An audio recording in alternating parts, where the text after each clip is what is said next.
прец и при откриване на трибуна, не ви ли стане малко необидно, че имаше празни места на стадиона? Къде ги видяхте тия празни места? Значи единствените празни места бяха в трибуна Моци на първите няколко реда, където момчета бяха отишли в гидката при входовете. И даже по едно време бях помолил, ако може да не пречат на другите да гледат, защото все пак струпването на хора по пътеките не е нормално. Така че ти говориш някакви глупости. Нещо, ако искаш да ходим да прегледаме видеоматериалите, или си олигофрен, или не знам. Къде ги видя тия празни места? Ай, обясни ми, къде ги видя тия празни места?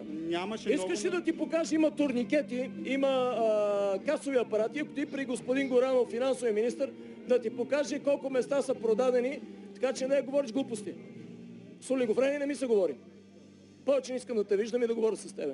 Аз говоря с нормални журналисти, хора, които могат да мислят. Ти видя ли по пътеките колко хора имаше? Видя ли колко преустоящи има? Знаеш, че сме продали преустоящи билети? И какви глупости говориш тогава? Трябва да се радва. Изчезвай. С олигофрени не искам.